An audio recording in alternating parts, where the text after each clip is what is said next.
안녕하세요.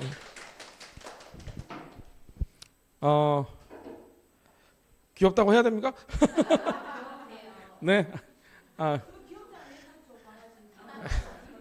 고양입니다. 자, 잘못 보셔서 그렇습니다. 예. 자, 단대소고 국어 분석을 좀 해드리고요. 어떻게 준비할지에 대해서 이제 간단하게 코멘트 드리도록 하겠습니다. 많이 힘드시죠? 예상과 다른데요? 원래 애들은 더 힘듭니다라고 해야 되는데 괜찮다고 하시네요. 예. 애들은 뭐 더 힘들어야겠죠. 예. 자, 일단 이거 빨리 나오죠. 자, 첫 번째 보시면은 이건 부교재가 있는데 부교재 보시면 알겠는데 그게 고3께 섞여 있습니다. 그래가지고 이번 시험에 봤더니 이제 중세국어 문법이 들어있는데 중세국어 문법은 원래 1학년 1학기 때는 안 가르쳐줘요. 2학기 때부터 시험에도 반영이 되는 거거든요. 그래서 단대소고는 부교재를 사용할 때 가장 큰 문제점이 뭐냐면은 중세국어 쉽게 말하면은 고3께 같이 들어있기 때문에 난이도가 확 올라갑니다. 근데 난이도가 올라가는 것도 올라가는 건데 이게 단어 단위까지 분석해야 된다고 그랬잖아요. 근데 시험 문제를 봤더니 시험 문제에서 국어 같은 경우는 정말 밑줄 그어놓고 세세하게 세분화하고 분석한 거 있잖아요. 사실 이게 7차 교육과정 이제 대략 한 8년 정도쯤에 이제 됐던 건데 그때까지는 많이 썼다가 그러니까 쉽게 말하면 8년 전부터는 그걸 많이 지양했어요. 너무 단어 암기다. 단순 암기에 지나지 않는다. 이러면서 지양을 많이 했는데 시험지는 그대로 반영이 되어 있습니다. 그래서 이번 애들이 공부할 때 정말로 분석한 거를 다 기억해야 돼요. 그러니까 기억이라는 말 자체가 뭐냐면은 암기하는 거를 이제 어떻게 보냐면은 이제 그냥 A는 B 약간 이런 식이에요. 그러니까 원래 문학 작품 같은 경우는 전체적인 배경을 통해 가지고 정답을 찾아내는 형태가 되는데 진달래꽃 하면은 누가 썼죠? 그냥 이렇게 외우는 거예요.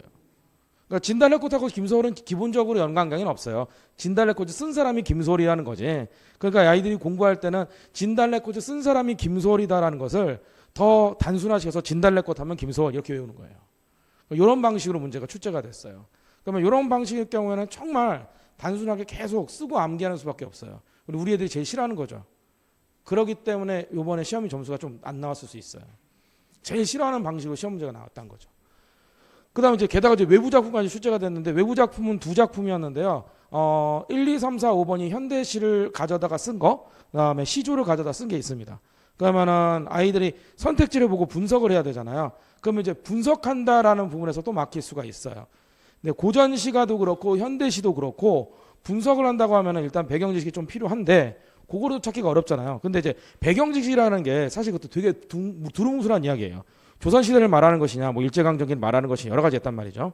그러면은 기본적으로 선생님들도 선택지에서 뭔가 문제를 낼 때는 키워드 같은 거에다가 숨겨두는 경우가 제일 많아요. 그게 무슨 말이냐면 눈이 내린다 했을 때 눈 하면은 발랄한 아이들이군요. 눈이라고 얘기하면은 긍정적으로 보면은 순수입니다. 근데 부정적으로 보면은 장애물이거든요. 그러면 시가 이렇게 주어지면은 그 시에서 얘가 부정적이냐 긍정적이냐를 찾아봐야 되는 거예요. 그러니까 단순하게 눈이라고 얘기하면 많은 게 떠오르잖아요. 그건 정답이 아니에요. 그러니까 문제에서 요구하는 정답이라는 게 존재하죠. 근데 시조 같은 경우는 약간 좀 차이가 뭐가 있냐면 아무래도 한자 성어. 한자 때문에 많이 힘들어 하잖아요.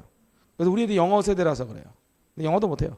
근데 어쨌든 얘는 뭐 한글, 국어 뭐 가리지 않고 국적을 할 수가 없습니다. 근데 이제 한자를 못하는 이유는 정말로 책을 안 읽어서 그래요. 근데 이제 와서 무슨 책을 읽혀야 되느냐라고 하면은 조금 또 골치 아픈 얘기가 되거든요.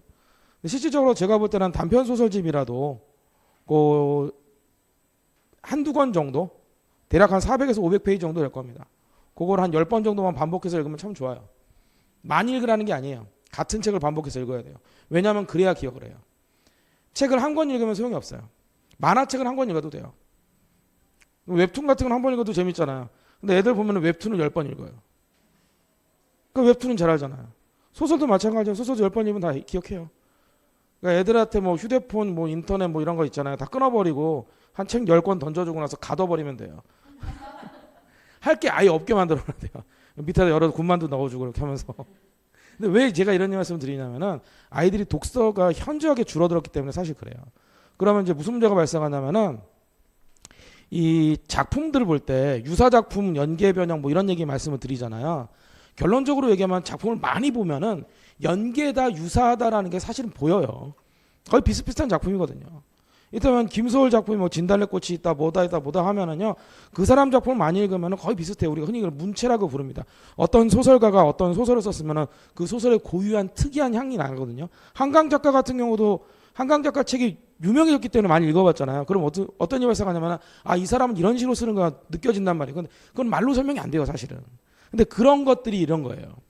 그러니까 이런 것들을 물론 우리가 한정된 시간 내에서는 제가 선정을 해서 보여주는데 그게 뭐냐면 학원에서 효율성을 추구하는 방법이잖아요. 근데 효율성 말고라도 우리 애들이 조금이라도 글을 좀 보겠다라고 하면 좀 책을 읽히는 게 좋기는 합니다. 근데 요거는 이제 방법상은 알려줄 수 있고요. 방법이 제가 말씀드린 게 전부예요 사실은 같은 책. 근데 그걸 읽게 하는 거는 좀 다른 얘기죠. 그래서 일단 외부 작품까지 출제된다고 할 때는 어떻게 해야 되냐면요. 이번 같은 경우는 이제 미래엔에서 카메라 워커가 들어가는데 제가 요거는 사실 카메라 워커라는 작품이 이제 박완서 씨 작품이거든요. 그 작품은 요번 교과서에 바뀌면서 새로 들어간 건 맞는데요. 사실 6차 교육 과정이 있었어요. 이건 10여 년 전에 이미 있었던 작품이에요. 그 다음에도 7차 첫 번째 개정했을 때도 금성출판사에도 있었고요.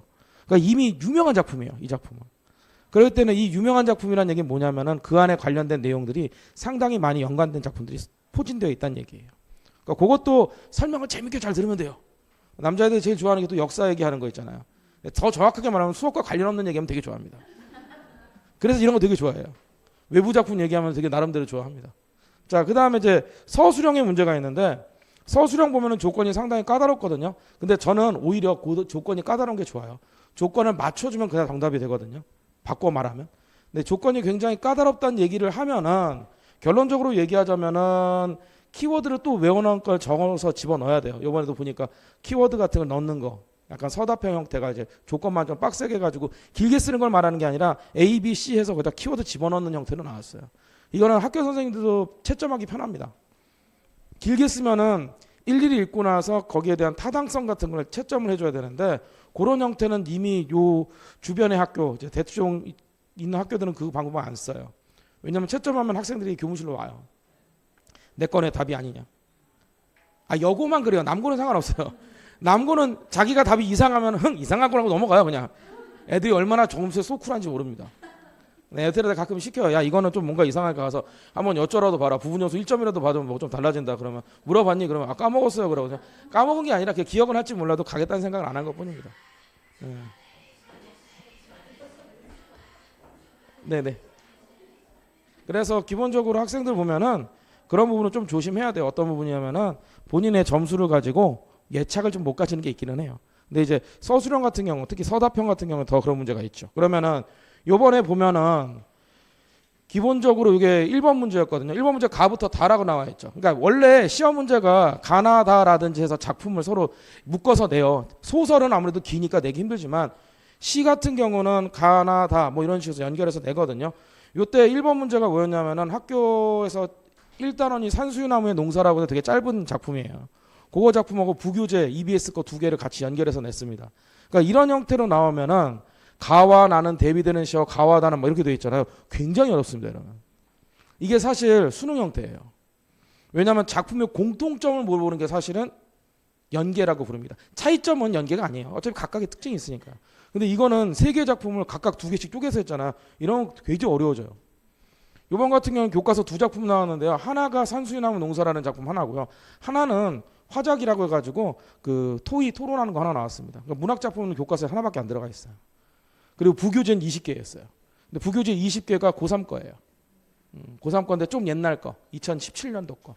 이런 거로 포진되어 있거든요. 거기서 작품만 꺼집어 왔으니까 무슨 일이 발생하냐면 중세국어가 들어가는 거예요. 그런 상태에서 출제된 거 교과서는 무조건 2개 출제됐습니다. 근데 교과서는 이제 난이도가 좀 떨어지죠. 근데 부교재에서는 20개 중에 6개 나왔죠. 그럼 14개는 공부 안 하는 거잖아요. 14개도 해야 되죠, 당연히. 그렇죠? 그럼 요거 가지고 얘기할 수는 있어요. 왜 14개를 해야 되는가? 너무 아깝다. 뭐 이런 거 있잖아요. 원래 모든 공부는 비효율입니다. 근데 학생들은 굉장히 효율을 따집니다. 그 효율 따질 시간에 공부를 하면 됩니다. 얼마나 그 개수 따지고 그러는지 몰라요. 개수 다 따져요. 다 따지고 나서 그래 14개 중에서 10개는 포기 뭐 이렇게 되거든요. 이거 볼 때마다 가슴이 먹먹합니다. 이게 큰일 나요. 이거. 그러니까 이게 비효율이라는 걸 이미 생각을 해놔야 돼요. 14개를 공부해서 그게 시험에 안 났다는 것이지 뭐 언젠가 나올 수 있겠죠. 안 나올 수도 있겠지만 근데 안 하면 당연히 점수가 안 나오죠. 이게 가나다로 묶어서 작품이 모두 연계돼서 출제된다는 게 이런 게 이제 일종의 수능 형식입니다. 이런 거는 대비하려면은 학력평가 문제집을 사서 보는 게 제일 좋겠죠. 기본 형태로 봤을 때는. 그래서 학교에서 부교재로 올림포스 기출문제를 쓰는 거예요. 일단은 문학으로만. 근데 이제 그것도 말씀드리지만 같은 문제집을 3번 이상은 봐야 돼요. 사실은. 같은 문제집 3번 보라고 얘기하면 어떻게 하냐면 문제 풀 때 답을 거기다 쓰면 안 되겠죠. 그렇죠? 뭐 연습장에 쓰든지. 연습장에 귀찮으면 책 귀퉁이에다 써도 됩니다. 나중에 그 귀퉁이만 잘라버리면 그만이니까. 이 방법을 써야 되는데 맨날 한 번 풀고 나서 끝나는 거예요. 오답정리라는 게 아시죠? 오답정리. 했으면 좋겠죠. 왜 안 할까요? 귀찮거든요. 그러면 같은 문제를 여러 번 푸는 게 오히려 더 낫습니다. 그러니까 오답풀이 안 하는 애한테 오답풀이 하라고 강요해봤자 결국은 갈등밖에 안 생겨요. 사실 그것밖에 방법을 모르니까 그럴 수도 있는데 오답풀이가 좋고 나쁜 걸 떠나서 할 수 있는 걸 제시해줘야지 공부가 됩니다. 본인이 죽도록 하기 싫어하는 것을 하라고 시키는 것도 어머님들은 이미 못해요. 학원이나 학교에다 부탁하는 수밖에 없죠. 그러니까 왜 그러냐면은 이미 공부는 하기 싫은데 방법을 알려준다고 해서 덤비지 않습니다. 그러면 쉬운 방법을 얘기할 수밖에 없어요. 그나마 효과가 있는 거. 그게 계속적인 반복밖에 없어요. 그걸 어떻게 반복시키느냐.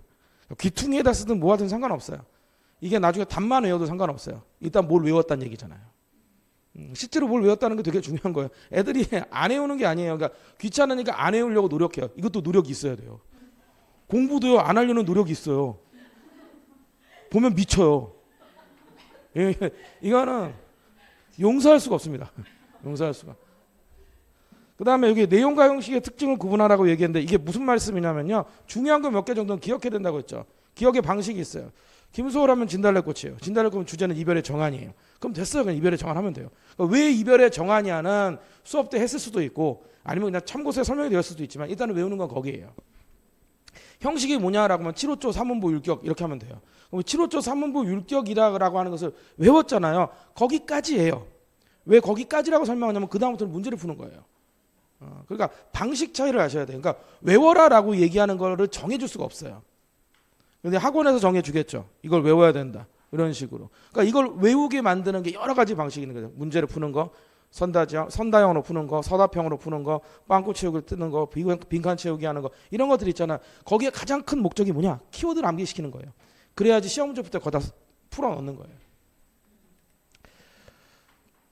그래서 외부 작품 출제된다고 말씀드렸죠. 요번 나온 거예요. 상춘곡이라는 외부 작품이 나왔는데 상춘곡이 이제 부교재에 실려 있던 거예요. 상춘곡이 부교재에 실려 있는데 상춘곡은 아주 심플하게 말해서 내용 측면에서 자연치나 소박한 삶 하면 끝입니다.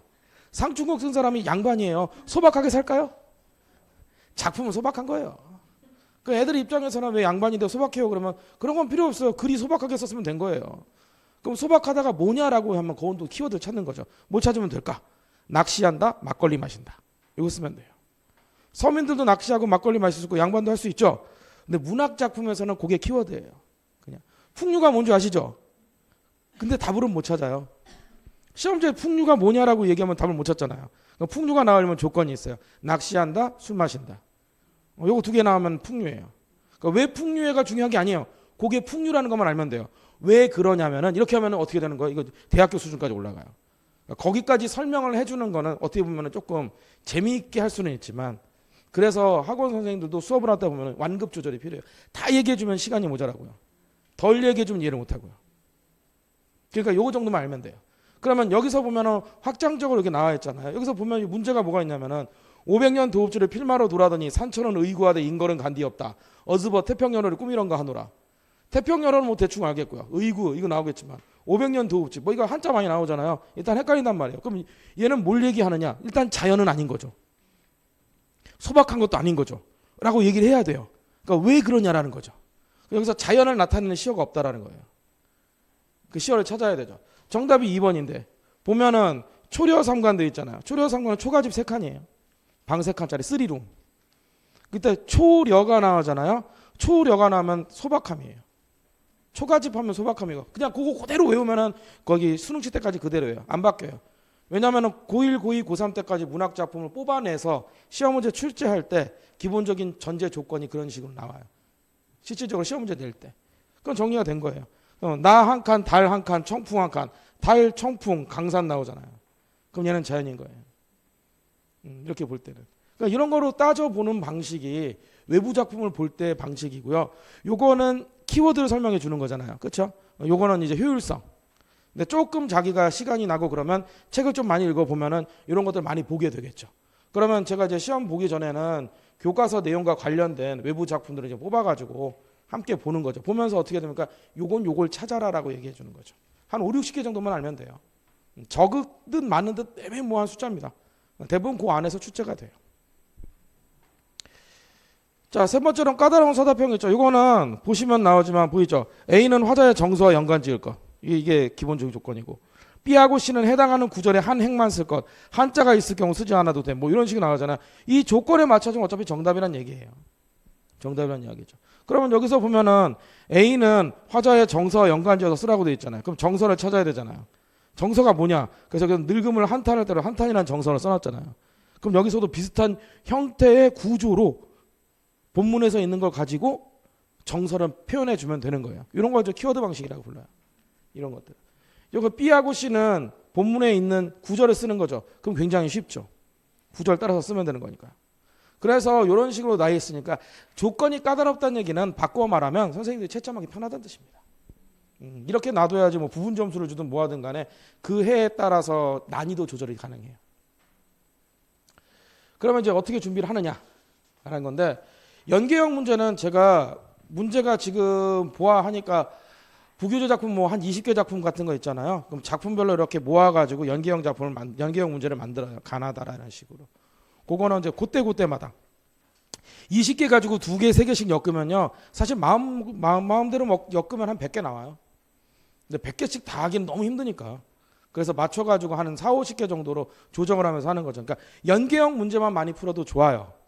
이게 단대수가 다른 학교에 비해서 조금 차이점이 나는 게 뭐냐면은 모든 문제를 다 이렇게 만들어 버리니까 연계형 문제를 많이 풀어봐야 돼요. 그러니까 쉽게 말하면은 내용 자체도 알아야 될 것이고, 가나다라라고 해가지고 만든 거죠. 이것도 제가 다른 학교에서 만든 형태인데, 가나다라 해가지고 작품을 제 나름대로 임의대로 모아가지고 서로 엮어서 문제를 만든 거예요.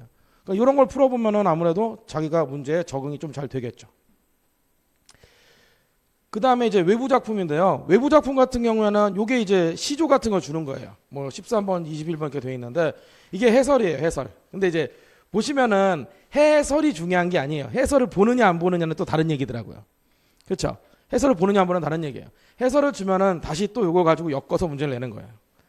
그러니까 우리 애들이 제일 좋아하는 건 뭐냐면은 문제를 푸는 거예요. 문제를 틀리면은 해설지를 봐요.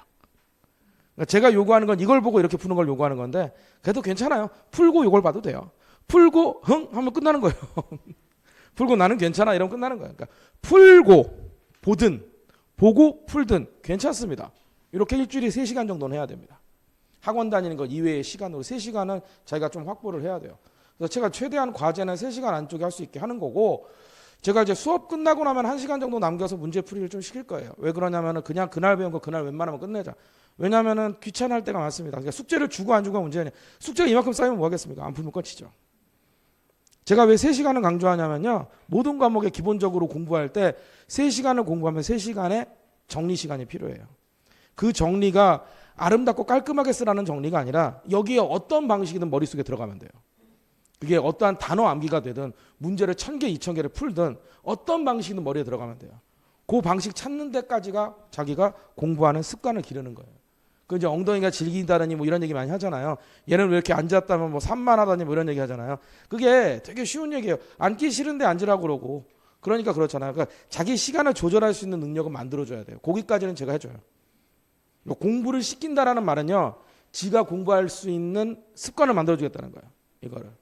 이런 애들이 스카 가서 공부하는 거예요. 이런 애들이 이렇게 훈련이 안 되는 애들이 스카 가면은 우정을 쌓고 돌아와요. 평생 친구가 만들어지고 오는 거예요. 공부는 안 해요. 우정은 생기죠. 왜냐면은 매일매일 스카 가지고 3시간씩 내 친구하고 대화하고 오는데, 부모님 얘기부터 시작해서 미래부터 다 얘기한다니까요. 그렇게 평생 지내봐요. 얘는 평생 친구예요. 그래서 성적은 안 올라요. 성적이 왜 안 오냐면 같이 있었으니까요. 그 다 똑같은 거예요. 그 다음에 이제 서답형 문제 있죠. 서답형이 아까 말씀드린 이렇게 빵꾸 뚫어서 채워 넣는 건데, 이거 많이 해서 좋은 것도 있고요. 자기가 어느 정도 하면 손가락이 아파요. 그 정도까지 하면 되게 좋아요. 그리고 일주일 뒤에 다시 보면 또 틀려요. 최소 3번, 4번 이상 반복하라는 얘기 그 뜻이에요. 오늘 이거 했어요. 그럼 다음 주면은 다 마주 안 그래요. 다 까먹어요. 그럼 또 하는 거예요. 또 하고. 요게 조금 익숙해지면 이렇게 쓰는 거예요. 길게. 이게 카메라 워커에서 만든 거예요. 고모 난 카메라라면 지긋지긋해 이가간력 생전 그런 건 안 가질 거야. 이게 무슨 뜻이냐. 나오는 거죠. 그렇죠? 그럼 이거를 일일이 다 손으로 쓰느냐? 어느 순간 되면 지겨워지면은 어느 정도 지겨워지면 뭐가 됩니까? 이때부터 객관식으로 바꾸면 돼요. 1, 2, 3, 4, 5번. 그럼 편하잖아요. 그러니까 이게 문제 푸는 것도 여러 종류로 하는 방법이에요. 외우고 써보고 그 다음에 선택해보고 이런 식으로 가면은 서답형도 사실은 다 돼요. 그래서 제가 이런 문제를 주고 그래서 제가 남겨놓고 나서 한번 풀려보게 하겠다는 거예요. 집에 가고 싶겠죠. 당연히 집에 가고 싶은데 가면 안 해요. 갔다 돌아오면은 뭐 시간이 없어서 못했다네 별별 소리 다 하는데 시간이 없을 수는 있는데 문제 풀 시간이 없는 거죠. 그렇죠. 놀았어요. 다 자거나 쇼츠 1시간씩 보는 거 봐요. 집중력 최고조입니다. 뭐 하는지도 모르겠는데 화장실 들어서 안 나오잖아요. 얘가 이런 애가 아니에요. 책을 그렇게 안 봐요. 그렇게 만들려면 방법이 없는 거예요. 어떻게든지 강제적인 효과가 있어야겠죠. 자, 그래서 이 모든 걸 다 해주고 저는 일단 수요일 날 6시부터 9시 하는데 9시부터 10시까지는 남길 거예요. 그냥 다 남겨서 숙제 준 거 다 하고 가라. 빵꾸는 채워라. 1, 2, 3, 4, 5번은 집에 갈 수 있겠지만 빵꾸는 내 눈앞에서 채워라. 뭐 못하면은 재시험 남긴다다 뭐하다 다 합니다. 다 하는데 어쨌든 간에 중요한 건 요 안에 집어넣는 게 제일 중요하죠. 제가 항상 느끼는 건 그거예요. 애들이 공부를 안 하는 건 당연한 건데 그럼 어쩔 거냐는 것에 대해서 설명을 해줘야겠죠. 네, 여기까지 해서 저는 마무리 짓도록 하겠습니다. 네, 감사합니다.